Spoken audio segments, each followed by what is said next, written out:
Então, gente, eu voltei hoje para conversar com vocês sobre aprendizagem. Por que a psicologia e a psicologia da educação dá tanta importância à aprendizagem? Porque a aprendizagem é exatamente o processo que alavanca o desenvolvimento. É porque eu aprendo que eu me desenvolvo. Então, não dá para a gente discutir desenvolvimento sem discutir aprendizagem. E não dá para discutir aprendizagem sem discutir o seu produto, que é o desenvolvimento. Essa é uma concepção mais ou menos aceita hoje em dia por boa parte das teorias e dos teóricos da aprendizagem, né?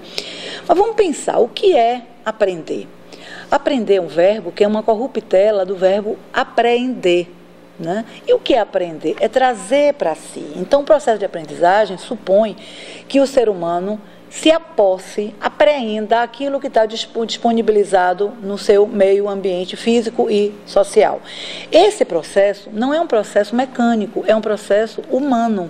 E o que eu quero dizer com um processo humano?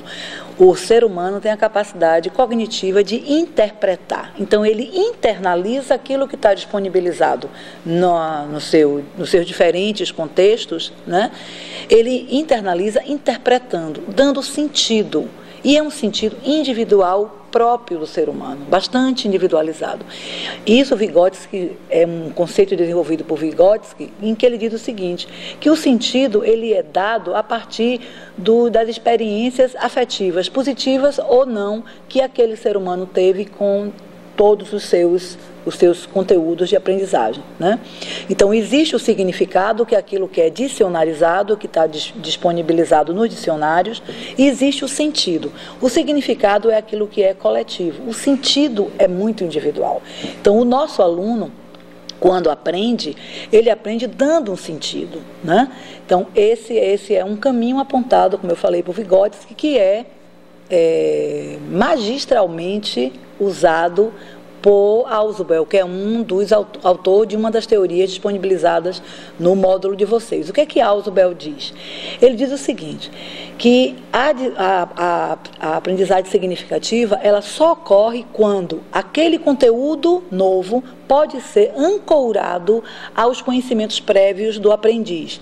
Então, por isso que é muito importante que nós, professores, saibamos mais ou menos um pouco da cultura daquele indivíduo que está chegando para interagir conosco num ambiente de aprendizagem, num ambiente de ensino-aprendizagem.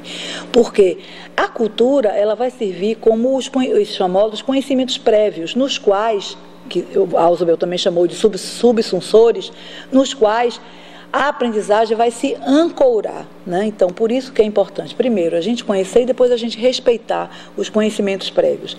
O aprendiz, quando ele entra em sala de aula, ele não é, de forma alguma, tábula rasa. Ele é um ser humano, já com um processo de aprendizagem que desencadeou o seu desenvolvimento e que vai, seguramente, interpretar, dando sentido a cada conteúdo que nós, professores, passamos. E é importante também que discutamos por que, ou qual é a relação entre ensino e aprendizagem. Ora, como eu falei, a aprendizagem é um processo muito maior, que é exatamente o processo que desencadeia o desenvolvimento humano. Mas o ensino é uma aprendizagem bastante específica, que se dá em sala de aula.